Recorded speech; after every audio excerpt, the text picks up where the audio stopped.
망상, 실행 계획 무슨 얘기인지 같이 보겠습니다.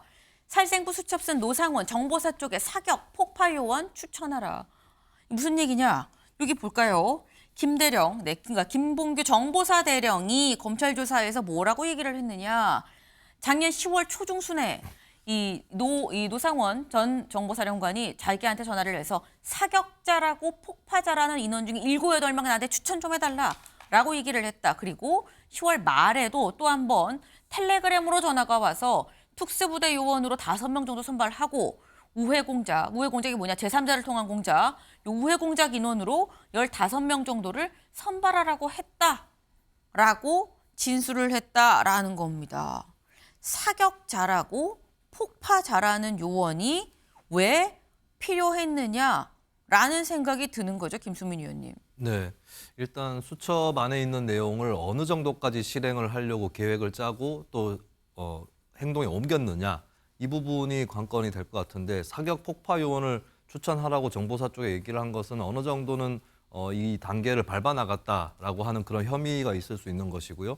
특히 이제 정말로 실행이 안 됐다고 할지라도 이 군사 반란이라든지 혹은 내란 같은 경우는 음모, 예비 이런 것들도 처벌을 하게 돼 있습니다. 근데 이제 음모 같은 경우는 2명 이상이 범죄에 실현하기 위해서 의사를 교환할 경우는 음모까지도 해당이 되는데 이미 일어난 일, 그러니까 선관위로 정보사가 갔던 것, 이거는 이미 실행이 된 거기 때문에 또 내란죄로 처벌을 할 수 있겠지만 더해가지고 여기 더해서 이게 실행이 되지는 않았다고 해도 음모라든지 예비 이런 것들은 충분히 또 적용을 해서 한번 그 수사를 더 해볼 필요가 있지 않을까 이렇게 보이는 대목이 분명히 있는 거고 저는 윤석열 대통령 입장이 분명히 중요하다고 봅니다. 이런 거에 대해서 나는 이렇게까지 지시를 한 적이 없다라고 얘기를 적극적으로 할 수 있을 것인지 네. 이런 부분들 지금 곽종근, 홍장원 이런 인물들을 집중 공격하고 있는데 그럼 노상원 수첩에 대해서는 입장이 어떤 것이냐 그리고 헌법재판소에도 그렇게 홍장원 씨라든지 이쪽을 증인으로 불러달라고 했는데 그럼 노상원 씨를 증인으로 불러달라는 요청을 왜 못하는가 이런 부분들 윤석열 대통령 측도 책임지고 입장을 표명해야 되는 그런 사안이라고 봅니다. 네. 그러니까 지금 말씀은 그동안 이 노상원 씨의 수첩, 한 70여 쪽에 달하는 이 수첩에 많은 얘기가 지금 실려 있다라고 저희도 전해드렸었어요. 뭐 삼선 연임, 법 개정 이런 얘기도 심지어 들어 있었다라고 했는데 이게 이 수첩에 있는 내용을 실행하려고 실제로 정보사 쪽에 뭐 폭파, 사격 이런 요원들을 추천을 해달라, 좀 뽑아달라라고 얘기한 거 아니겠느냐라는 거예요. 다음 기사를 좀 볼까요? 수첩에 뭐가 적혀 있느냐라는 거죠. 망상인가 실행계획인가 폭파 확인 사살 논란의 노상원 수첩. 네. 수첩에 이렇게 적혀 있었다라는 겁니다. 수거 대상에 처리 방법. 뭐냐? 연평도 등 무인도 이송과 함께 폐군함이나 민간 대형 선박을 이용하고 실밀도에서 집행 인원은 하차한다. 적절한 곳에서 폭파하며 발신기에 의한 폭발은 안 될 수 있다. 시한폭탄 활용 등의 내용이 적혀 있었다라고 합니다. 그러니까 이건 수첩에 적혀 있었다라는 것만 팩트라고 봐야 되는 거예요. 이거를 뭐 누가 했느냐, 실행에 옮겼느냐 이런 거는 지금 전혀 지금 드러나지 않은 상황인 거죠. 다만 이게 이렇게 적혀 있었다라는 게 제목에도 있죠. 김광선 변호사님. 이게 네. 망상이냐, 혼자 나 그냥 자다가 일어나서 막 쓴 이런 망상이냐, 실행 계획이냐라는 겁니다. 근데 망상인지 실행 계획인가 얼마 아직 밝혀지지 않았는데 제가 실행 계획이 있었다 하더라도 망상 수준인 것 같아요. 그러니까 드라마나 영화보다도 훨씬 더 드라마틱한 네. 그런 내용이다 봐요. 그런데 10월쯤에 의해서 뭐 이게 작성이 됐다 이제 그런 얘기가 있는데 지시를 받았다 이렇게 얘기를 하고 있는데 이 내용 자체를 보면 사실은 뭐 있어서는 안 되고 있을 수도 없는 그런 내용들이 다 기재되어 있는 거 아닙니까? 그런데 만약 이 정도의 뭔가가 이루어졌다고 한다면 아마 노상원 수첩 말고도 이 수첩에 부합하는 증거들이 좀 더 많이 나와야 할 거예요. 근데 아직 그렇게 나오지 않았잖아요. 그러면 이 수첩 자체가 노상원 자신 자체가 이렇게 하는 게 계엄을 선포해서 좋겠다는 의견을 쓴 건지 그런 걸 봐야 하고 그다음에 두 번째는 이게 정말 지금 이 필체 자체도 노상원이 쓴 것이냐 아니냐도 확인이 안 됐고 또 국가수에서도 필체 감정했는데 감정 불능으로 나왔단 말이에요. 그렇죠. 그러면 이 수첩을 누가 썼느냐 제일 중요한 문제고 또 이게 저희가 볼 때는 저게 아무리 계엄을 실시한다 하더라도 실현 가능성이 과연 있느냐 이제 이런 문제까지 있어요. 그래서 이게 어느 정도까지 정말 이게 단순히 본인의 개인적인 어떤 망상처럼 적은 것인지 아니면 서로 논의해서 적은 것인지 그런 부분이 제가 볼 때는 뭐 검찰 수사를 통해서 밝혀져야 한다 이렇게 봅니다. 근데 사실 궁금한 부분이 이런 겁니다. 지금 말씀하신 것처럼 이 필체도 노상원인지 아닌지 모르겠다라고 얘기를 하고 있고 노상원 씨도 지금 현재 조사 과정에서 입을 꾹 다물고 묵비권 진술 거부를 지금 하고 있는 상황이거든요. 근데 그렇다고 한다면 계속해서 노상원 씨가 입을 열지 않는다고 한다면 지금 상황에서 김광석 변호사님 네. 이 수첩이 증거로 쓸 수가 있는 것이냐라는 거죠. 일단 증거 능력에 관한 문제가 있어요. 네. 그래서 일반적으로 메모랄지 그다음에 뭐 수첩 이런 것들은 누가 작성했는지가 제일 중요하죠. 작성자. 네. 근데 이제 필체 자체가 노상원이 작성했는지 여부에 대해서 나와 있지 않단 말이에요. 네.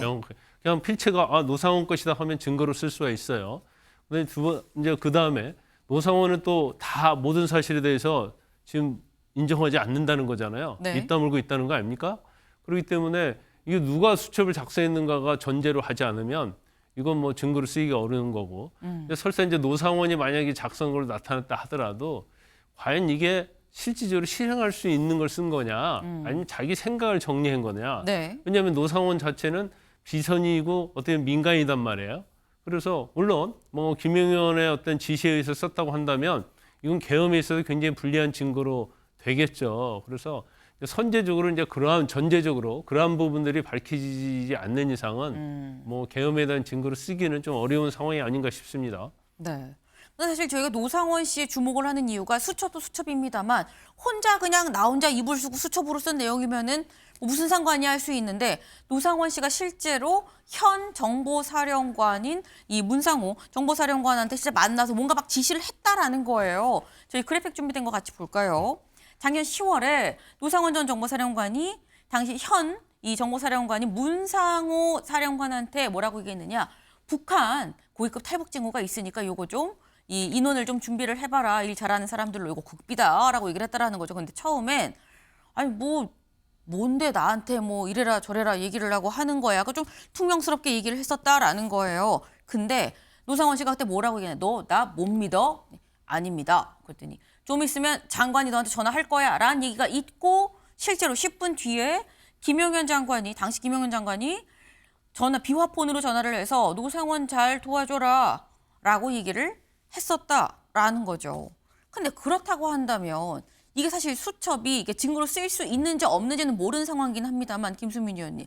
김용현 전 장관까지는 좀 알고 있었던 거 아니야라는 생각이 들거든요. 네, 수첩의 아이디어 중에는 노상원 전 정보사령관의 혼자만의 아이디어이거나 독창적인 부분도 없지는 않았을 거라고 봅니다. 노상원 전 사령관이 작성한 게 맞다고 한다면. 그렇죠. 그것도 아직 모르는 거죠. 그렇죠. 근데 필체라든지 이런 것들이 아직은 좀 확실하지는 않은 것이고, 근데 적어도 노상원 전 정보사령관이 김용현 전 장관의 비호를 받으면서 움직였다 이거는 100%라고 봐야 됩니다. 왜냐하면 이 그림 자체가 이상한 것이 전 정보사령관이 현 정보사령관한테 지시를 하고 이런 것들이 근본적으로 군기가 아주 해이한 정도를 넘어서서 해체되다시피 한 그런 상황인 거거든요. 그것은 김용현 전 장관이 뒤에서 받쳐줬기 때문에 정보사 간부들도 저렇게 움직인 것이고 이 자체로 사실 뭐 계엄이나 내란 이 전체 사태 자체가 큰 문제지만 이 그중에 한 부분인 이러한 전 정보사령관의 개입 이것만으로도 굉장히 한국 사회에 큰 문제다.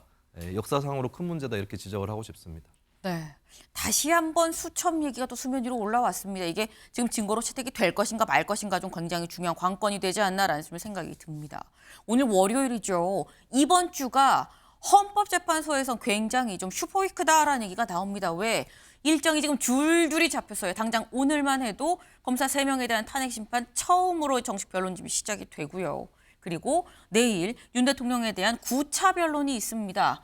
그리고 수요일 날 한덕수 총리에 대한 탄핵 심판 첫 번째 변론도 있다. 그리고 목요일 날 다시 윤 대통령 탄핵 심판 10차 변론이 예정돼 있다. 10차 넘어 11차까지 갈 것이냐 여부도 주목이 될 수 있는 부분인 거죠. 네. 이번 주에 일정까지 저희가 살짝 좀 같이 짚어봤습니다. 저희가 준비한 소식 오늘 여기까지입니다. 오늘도 좋은 하루 보내세요.